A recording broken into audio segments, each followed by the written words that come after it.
स्वामी समर्थ भक्तांनो, आजचा हा व्हिडिओ प्रत्येकासाठी खूप महत्त्वाचा आहे. कारण 12 ऑगस्ट रोजी बुधवार आषाढ महिन्याची सांगता होऊन पवित्र श्रावण महिन्याची सुरुवात होणार आहे. पण त्यामध्ये प्रत्येकाने अतिशय महत्त्वाचं धार्मिक कार्य पूर्ण करणं गरजेचं आहे. ते म्हणजे आपल्या कुलदेवतेची ओटी भरणे. माझी सर्वांना हात जोडून विनंती आहे की याकडे अजिबात दुर्लक्ष करू नका. ही ओटी भरताना एक विशेष वस्तू त्यामध्ये ठेवणे आवश्यक आहे, ज्यामुळे ओटी परिपूर्ण होईल. त्यामुळे हा व्हिडिओ स्किप न करता शेवटपर्यंत नक्की पहा. नमस्कार प्रिय बंधू भगिनींनो, सध्या पवित्र आषाढ महिना सुरू आहे. येत्या 12 ऑगस्ट बुधवारी या दिवशी या महिन्याची समाप्ती होणार आहे. त्याच दिवशी दर्शन अमावस्या असून त्यानंतर श्रावण महिन्याची सुरुवात होईल. यामुळे काही दिवसांचा काळ धार्मिक दृष्टीने अत्यंत महत्त्वाचा मानला जातो. आषाढ संपण्यापूर्वी काही गोष्टी आपण आवर्जून केल्या पाहिजेत. त्याचपैकी सर्वात महत्त्वाचे कार्य म्हणजे आपल्या कुलदेवतेची ओटी भरणे. आषाढ महिना हा आपल्या हिंदू धर्मात अतिशय पवित्र मानला जातो. या महिन्यात अनेक व्रत, उपवास, सण आणि धार्मिक विधींना विशेष महत्त्व असतं. भगवान विष्णूंची भक्ती, भगवान शिवशंकराची उपासना तसेच विविध धार्मिक सेवा या काळात मोठ्या प्रमाणात श्रद्धेने केल्या जातात. याच महिन्यात आषाढी एकादशी, गुप्त नवरात्री आणि गुरुपौर्णिमा यासारखे अत्यंत महत्त्वाचे उत्सवही यात येतात. त्यामुळे या संपूर्ण महिन्याचं आध्यात्मिक महत्त्व आणखी वाढत. विशेष म्हणजे या महिन्यात कुलदेवतेची भक्ती भावाने पूजा केल्याने घर आणि कुटुंबावर तिची कृपादृष्टी कायम राहते. तसेच कुटुंबाला वाईट शक्तीपासून संरक्षण मिळतं आणि अनेक अनिष्ट गोष्टी दूर राहतात असं सांगितलं जातं. म्हणूनच आषाढ महिना हा संपण्यापूर्वी शक्यतो प्रत्येकाने आपल्या घराच्या घरी कुलदेवताची ओटी नक्की भरावी. आता एक महत्त्वाची गोष्ट जी कुणीही तुम्हाला सांगणार नाही. अनेक जण कुलदेवतेची ओटी भरतात, पण त्यामध्ये एक आवश्यक वस्तू ठेवायची विसरतात. त्यामुळे ओटी पूर्ण झाल्यासारखी वाटली तरी ती परिपूर्ण मानली जात नाही. ही वस्तू कोणती आहे ती ठेवायची आणि ओटी भरताना आणखी कोणत्या गोष्टींची काळजी घ्यायची हे मी तुम्हाला सविस्तर सांगणार आहे. यामुळे व्हिडिओला कुठेही स्किप नका करा, शेवटपर्यंत पहा. जर तुम्ही आपल्या चॅनलवर नवीन असाल तर चॅनलला सबस्क्राईब करायला विसरू नका आणि कमेंटमध्ये तुमच्या कुलदेवतेचे नाव अवश्य लिहा. हा श्रावण महिन्याचा इतकाच पवित्र आणि शुभ मानला जातो. विशेषतः साधना, जप, नामस्मरण आणि देवेसाठी हा काळ अत्यंत उत्तम मानला जातो. आता म्हणूनच अनेक भक्त या महिन्यात आपली धार्मिक सेवा अधिक श्रद्धेने करतात दिसतात. आषाढ महिन्यापासून चातुर्मासाची सुरुवात होते. धार्मिक परंपरेनुसार या काळात भगवान विष्णू योगनिद्रेत जातात. त्यामुळे या 4 महिन्यांच्या कालावधीत जप, तप, दान, व्रत, उपवास आणि भगवंताचे नामस्मरण यांना विशेष महत्त्व प्राप्त होतं. या दिवसांमध्ये भक्तिभावाने केलेली प्रत्येक सेवा अधिक फलदायी ठरते. असं मानलं जातं की ज्योतिषशास्त्रातही चातुर्मासाचं विशेष महत्त्व आहे. या काळात श्रद्धेने केलेले धार्मिक अनेक पटींनी वाढत असे सांगितलं जातं. म्हणूनच अनेक जण या दिवसांमध्ये विविध पूजा, व्रत आणि सेवा करण्याचा संकल्प करतात. याच महिन्यात आपला प्रत्येकाने एक महत्त्वाचं कार्य करायचे असतं, ते म्हणजे आपल्या कुलदेवीची ओटी भरणे. आता अनेकांच्या मनात प्रश्न येतो की आषाढ महिन्यातच कुलदेवतेची ओटी का भरायची? तर बघा भक्तांनो, आपल्या घराचं, आपल्या कुटुंबाचं आणि संपूर्ण कुळाचं रक्षण करणारी जी आराध्य देवी असते तिलाच आपली देवी म्हणतो. आपल्या हिंदू धर्मात प्रत्येक कुळाचे एक कुलदैवत आणि कुलदेवी असते. पिढ्यानपिढ्या तिची भक्तिभावाने पूजा केली जाते. आपल्या पूर्वजांनी जपलेली ही परंपरा आजही अनेक कुटुंबांमध्ये श्रद्धेने पाळली जाते. कुलदेवी ही आपल्या कुटुंबाच्या कल्याणासाठी, रक्षणासाठी आणि समृद्धीसाठी सदैव कृपादृष्टी ठेवते अशी श्रद्धा आहे. म्हणूनच तिची नियमित पूजा आणि सेवा करणं अत्यंत महत्त्वाचं मानलं जातं. आषाढ महिन्यात भक्तिभावाने कुलदेवतेची पूजा करून तिची ओटी भरली तर घरात सुख, शांती आरोग्य, ऐश्वर्य टिकून राहतं. त्याचबरोबर देवीचे आशीर्वाद संपूर्ण कुटुंबावर कायम राहतो आणि घरामध्ये सकारात्मक वातावरण निर्माण होतं. एवढंच नाही तर कुटुंबावर येणारी संकट, अडथळे आणि नकारात्मक शक्तीपासून संरक्षण मिळतं. अशी ही एक श्रद्धा आहे. घरातील शुभ कार्य निर्विघ्नपणे पार पडावीत, घरात आनंद आणि समाधान नांदावं, तसंच कुटुंबातील प्रत्येक सदस्यांच्या मनोकामना पूर्ण व्हाव्यात, यासाठी अनेक जण आषाढ महिन्यात कुलदेवतेची ओटी भरतात. याच सोबत कुलदेवतेची ओटी भरणं म्हणजे आपल्या पूर्वजांकडून चालत आलेली परंपरा, धार्मिक जपणंही होय. अशा सेवेमुळे पुढच्या पिढीपर्यंत आपले संस्कार पोहोचतात आणि कुटुंबामध्ये धर्माविषयीची आस्था अधिक दृढ होते. आता पुढे ही ओटी नेमकी कोणी भरायची, घरात कुठे भरायची, तसेच सुवासिनी, कुमारिका किंवा विधवा स्त्री याबाबत अनेकांच्या मनात असलेल्या शंका देखील पुढे सविस्तर दूर करणार आहे. यामुळे व्हिडिओला स्किप न करता शेवटपर्यंत बघा. आता सर्वात महत्त्वाचा प्रश्न, ही कुलदेवतेची ओटी नेमकी कोणी भरायची आणि कुठं भरायची? कारण याबाबत अनेकांच्या मनात वेगवेगळ्या शंका असतात. सर्वप्रथम एक गोष्ट लक्षात ठेवा, घरातील प्रत्येक स्त्रीने आषाढ महिना संपण्यापूर्वी आपल्या कुलदेवतेची ओटी भरावी. शक्यतो ही ओटी आपल्या घरातच भरायची असते. तुमच्या देवघरात कुलदेवतेचा टाक असेल किंवा फोटो असेल तर त्याच्यासमोर भक्तिभावाने ही ओटी भरू शकता. आषाढ महिना हा अत्यंत पवित्र असल्यामुळे या काळात आपण भगवान विष्णूंच्या उपासनेसह आपल्या कुलदेवीची सेवा करत असतो. यामुळे या महिन्यात कुलदेवीची पूजा, तिची ओटी भरणे आणि तिच्या प्रती कृतज्ञता व्यक्त करणे याला विशेष महत्त्व दिलं जातं. याच सोबत आषाढ महिन्यात सुवासिनीची भोजन करण्याची ही परंपरा आहे. हे भोजन आपल्या कुलदेवीच्या नावाने केलं जातं.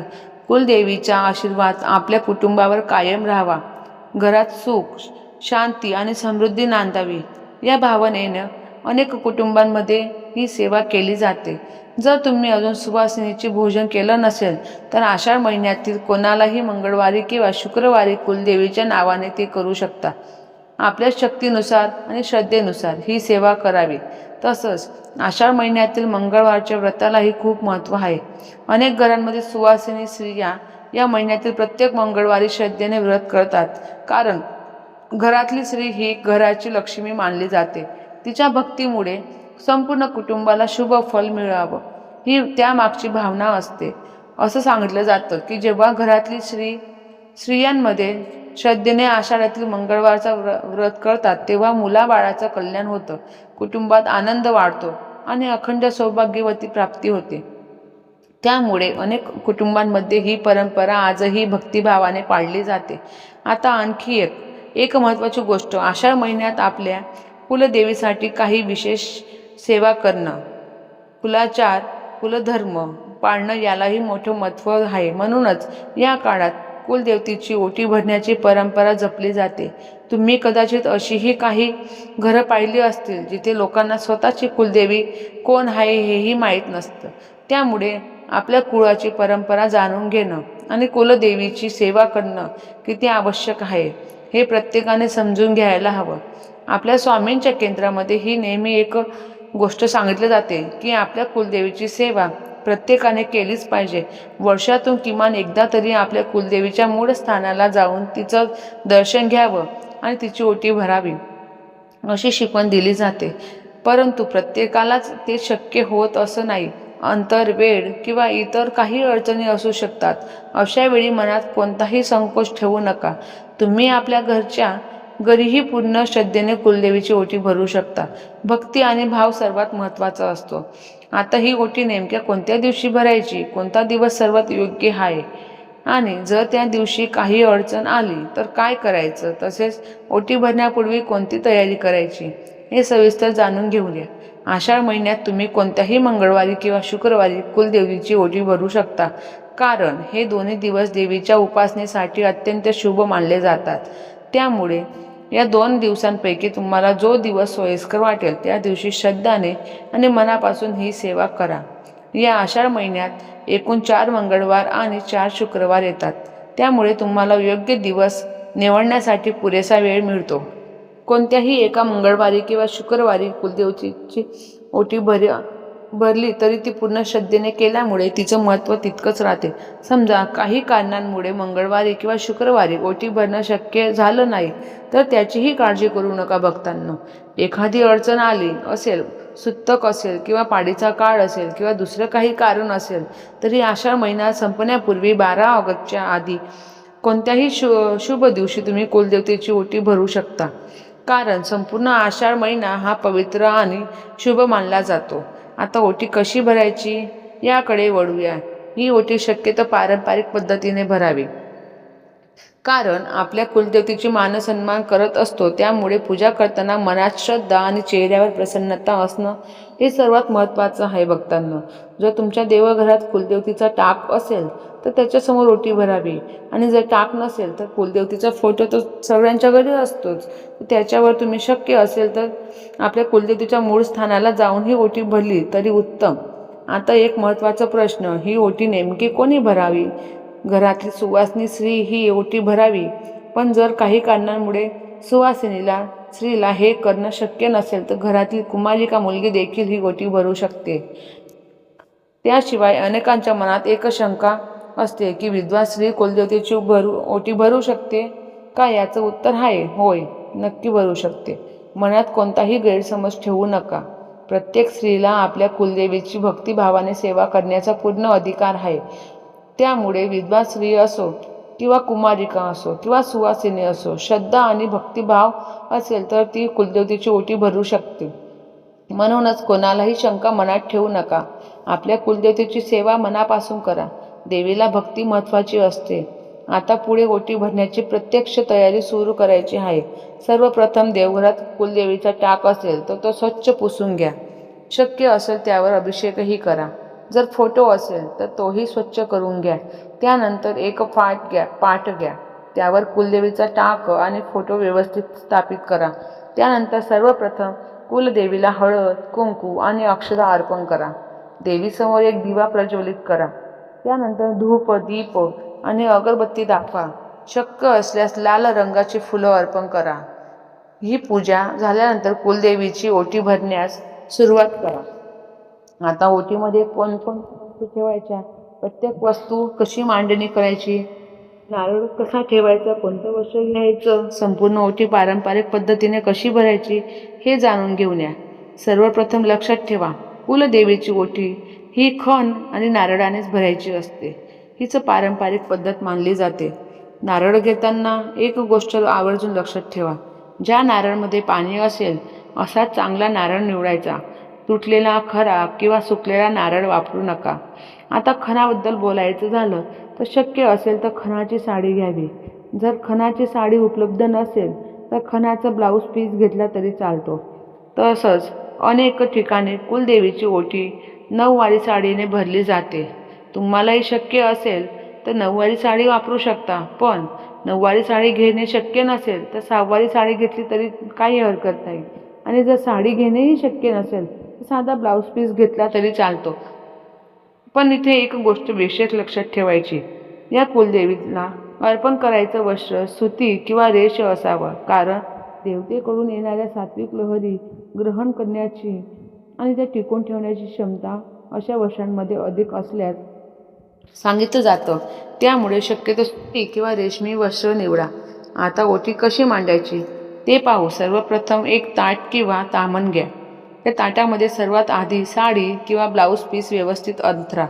त्यानंतर वस्त्रावर एक नारळ ठेवा. नारळ ठेवताना त्याची शेंडी कुलदेवीच्या दिशेला राहिली पाहिजे, याची काळजी घ्या. नंतर त्या वस्त्रावर थोडेसे तांदूळ ठेवा. आता सोबत एक हळकुंड, एक बदाम, एक खारीक, ₹1चं नाणं आणि एक सुपारी या वस्तू देखील ओटीमध्ये आवर्जून ठेवा. तसेच शक्य असेल तर 16 शृंगारातील काही वस्तू देखील ठेवू शकता. उदाहरणार्थ मंगळसूत्र, हिरव्या बांगड्या, कंगवा, सिंदूर, नेल पॉलिश, सौभाग्याचे प्रतीक मानल्या जाणाऱ्या वस्तू श्रद्धेनुसार ठेवू शकता. तसं नाही, तुमची अगर श्रद्धा असेल, तुमची परिस्थिती असेल तर तुम्ही ठेवू शकता. आणि जर तुमची परिस्थिती नसणार तर तुम्ही साधी पण ओटी भरू शकता.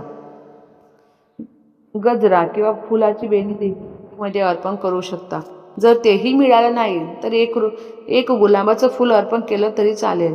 आता या सर्व वस्तू एका ताटामध्ये व्यवस्थित मांडून घ्यायच्या आहेत. इथे एक छोटी पण महत्त्वाची गोष्ट लक्षात ठेवा. हे ताट किंवा तामण स्टीलचं असावं. ओटी भरण्यासाठी प्लास्टिकचे भांडे वापरू नका. आता स्वतःची ही तयारी तितकीच महत्त्वाची आहे. जेव्हा तुम्ही कुलदेवीची ओटी भरणार असाल तेव्हा स्वतःची ही स्वच्छ आणि प्रसन्न मनाने तयार व्हा. शक्य असेल तर साडी परिधान करा. साडी नसेल तर ड्रेस घातला तरी हरकत नाही. पण कपडे निवडताना एक गोष्ट लक्षात ठेवा. गळ्यात निळ्या रंगाचे कपडे टाळा. त्यानंतर कपाळावर कुंकू लावा. हातात हिरव्या बांगड्या घाला. गळ्यात मंगळसूत्र धारण करा. पायात जोडवी घाला आणि डोक्यावर भक्तिभावाने आणि आदराने पदर घ्या. साडीचा समोर बसायचं आहे आणि व सर्व साहित्य तयार झाल्यानंतर आणि पूजा पूर्ण झाल्यावर ओटीचं ताट दोन्ही हातांनी उचलून आपल्या छातीजवळ धरायचं आणि त्या क्षणी पूर्ण श्रद्धेने आपल्या कुलदेवीचे स्मरण करायचं. त्यानंतर मनापासून कुलदेवीचा प्रार्थना करायची. आई, माझ्यावर आणि माझ्या संपूर्ण कुटुंबावर तुझी कृपादृष्टी सदैव राहू दे. आमच्या घरात सुख, शांती, समृद्धी आणि आनंद कायम नांदू दे. आमची आध्यात्मिक प्रगती होऊ दे. आषाढ महिन्यात मला तुझ्या मूळ स्थानाला येऊन ओटी भरणं शक्य झालं नाही, म्हणून मी घरच्या घरी भक्तिभावाने तुझी ही ओटी भरत आहे. माझी ही सेवा स्वीकार आणि तुझा आशीर्वाद दे. आमच्या घरावर कायम राहू दे. आमच्या घरात धनधान्याची आणि अन्नाची कधीही कमतरता भासू देऊ नकोस. आमच्या घरात तुझं मंगलमय वास्तव्य सदैव राहू दे. प्रार्थना मनापासून केल्यानंतर ओटीचे ताट कुलदेवीच्या मस्तकाला हलकंसं लावायचं आणि नंतर तिच्या चरणी अर्पण करायचं. त्यानंतर एका छोट्या ताटलीमध्ये किंवा प्लेटमध्ये थोडेसे तांदूळ घ्यायचे. हे तांदूळ दोन्ही हातांच्या उंजळीत घेऊन कुलदेवीच्या मस्तकाला स्पर्श करायचा आणि त्यानंतर आपण अर्पण केलेल्या ओटीवर ते तांदूळ वाहायचे. आता इथेच एक अशी गोष्ट आहे जी अनेक जण नकळत विसरतात. कुलदेवीची ओटी भरताना एक महत्त्वाची वस्तू आवर्जून ठेवायची असते. वस्तू नसेल तर ओटी अपूर्ण राहते असं सांगितलं जातं. ती वस्तू म्हणजे तांबू होय. ओटी भरताना कुलदेवीला तांबू नक्की अर्पण करायचा. अनेकांना प्रश्न पडतो की हा तांबू म्हणजे नेमकं काय? तांबू म्हणजे पानाचा विडा. ज्या ठिकाणी पानाचे दुकान असेल तिथे जाऊन तुम्ही फक्त एवढं सांगा की कुलदेवीला अर्पण करण्यासाठी तांबू बनवून द्या. त्यानुसार ते तुम्हाला योग्य प्रकारे तांबू तयार करून देतील. हा तांबू एका छोट्या वाटीत घेऊन कुलदेवीसमोर अर्पण करायचा. त्यानंतर काही वेळ ती कुलदेवीसमोर राहू द्यायचा. संध्याकाळी तो तांबू उचलायचा. जर तो अख्खा विडा असेल तर खलबत्त्यामध्ये बारीक करून घ्यायचा आणि त्यानंतर घरातील प्रत्येक सदस्याने त्यातील थोडासा भाग प्रसाद म्हणून ग्रहण करायचा. एक गोष्ट मात्र आवर्जून लक्षात ठेवा. हा प्रसाद घराबाहेरील कोणालाही देऊ नका. तो फक्त आपल्या घरातील सदस्यांनीच प्रसाद म्हणून ग्रहण करायचा आहे. काही वेळा पानाच्या दुकानातून तांबू आधीच बारीक करून दिलेला असतो. अशा वेळी पुन्हा कुटण्याची गरज नाही. जसा असेल तसाच घरातील लोकांनी खाऊन घ्या प्रसाद म्हणून. आता शेवटी अतिशय महत्त्वाची गोष्टी आहे. या अनेक जण नकळत दुर्लक्षित करतात व कुलदेवीशी ओटी भरताना त्या गोष्टीची काळजी घेणं तितकं आवश्यक आहे. सर्वप्रथम ओटी भरण्यासाठी लागणारे संपूर्ण साहित्य शक्यतो स्वतःच्या पैशानेच विकत घ्यावं. म्हणजे साडी असो किंवा ब्लाऊज पीस असो, नारळ असो किंवा इतर कोणतीही वस्तू असो, ती आपण स्वतःच्या कमाईतून आणण्याचा प्रयत्न करावा. समजा कोणीतरी तुम्हाला साडी भेट दिली असेच, ब्लाऊज पीस भेट दिलं असेल किंवा नारळ भेट म्हणून मिळाला असेल तर त्या वस्तू ओटी भरण्यासाठी शक्यतो वापरू नका. स्वतःच्या खर्चाने आणलेल्या वस्तूंची भक्तिभावाने ओटी भरल्यास त्याचं शुभ फळ अधिक चांगल्या प्रकारे प्राप्त होतं असं सांगितलं जातं. याच सोबत एक चूक आळायची आहे. जेव्हा कुलदेवीची ओटी भरणार असाल तेव्हा निळ्या रंगाचे कपडे परिधान करू नका. ओटीमध्ये अपूर्ण करण्यासाठी जी साडी, खण किंवा ब्लाऊज पीस घेणार आहात त्याचा रंगही निळा नसावा याची काळजी घ्या. आता अनेक ज्यांच्या मनात प्रश्न असतो की कुलदेवीची अर्पण केलेल्या ओटीचं पुढे काय करायचं. तर बघा, जर पुढील 2-3 दिवसात तुमच्या कुलदेवीच्या मूळ स्थानाला जाण्याचा योग असेल तर ही ओटी जशीच्या तशी व्यवस्थित जपून ठेवा आणि तुम्ही कुलदेवीच्या दर्शनासाठी जाल तेव्हा हीच ओटी सोबत घेऊन जाऊ देवीला अर्पण करा. पण समजा तसं शक्य नसेल तर जवळच्या काळात कुलदेवीच्या स्थानकाला जाण्याचा काहीही बेत नसेल तर अशा वेळी एक चांगला पर्याय आहे. आषाढ महिन्यातील कोणत्याही मंगळवारी किंवा शुक्रवारी एखाद्या सुवासिनी स्त्रीला आपल्या घरी बोलवा आणि या वस्तूंनी तिची ओटी भरा. आपल्या परिस्थितीनुसार आणि श्रद्धेनुसार तुम्ही हा पर्याय निवडू शकता. अशा प्रकारे आषाढ महिन्यात कुलदेवीची ओटी भरणे भावाने भरायची असते. त्याचसोबत आषाढ महिन्यात आणखी एक परंपरा अनेक ठिकाणी पाळली जाते, ती म्हणजे आषाढी तळणे. या दिवशी कुलदेवीची पूजा करून विशेष नैवेद्य तयार केला जातो आणि तो देवीला अर्पण केला जातो. जर तुम्ही अजून आषाढ तळला नसेल तर एक वेळ असेल तोही आवश्यक करा. त्याचा नैवेद्य आपल्या कुलदेवीला दाखवा. तसेच आषाढ महिन्यात अनेक विवाहित मुली माहेरी येतात. यांच्यासाठी घरामध्ये विविध तळलेले पदार्थ तयार केले जातात. हा सण आनंदाने, प्रेमाने आणि कुटुंबासोबत साजरा करण्याची सुंदर परंपरा आहे. त्यामुळे ज्यांना शक्य असेल त्यांनी माहेरी जाऊन या. आषाढ महिन्याचा आनंदही मनापासून घ्यावा. आषाढ महिन्यात दान आणि स्नान यांनाही विशेष महत्त्व दिलं जातं. आपल्या यथाशक्तीनुसार जे काही दान करता येईल ते नक्की करा. संधी मिळाल्यास आयुष्यात किमान एकदा तरी पवित्र गंगेत स्नान करण्याचा संकल्पही अवश्य करावा. ही सर्व माहिती तुम्हाला सविस्तर सांगण्यामागचा उद्देश एकच आहे. आषाढ महिना संपण्यापूर्वी आपल्या कुलदेवीची सेवा भक्तिभावाने पूर्ण व्हावी आणि तिचा आशीर्वाद तुमच्या संपूर्ण कुटुंबावर सदैव राहावा. व्हिडिओ उपयुक्त वाटला असेल तर लाईक करा आणि कमेंटमध्ये नक्की लिहा श्री स्वामी समर्थ आणि आपल्या कुलदेवतेचं नाव आणि मित्रपरिवार आणि नातेवाईकमध्ये नक्की शेअर करा, जेणेकरून त्यांनाही त्याचा लाभ घेता येईल. आणि कमेंटमध्ये लिहा कुलदेवीचे नाव. श्री स्वामी समर्थ.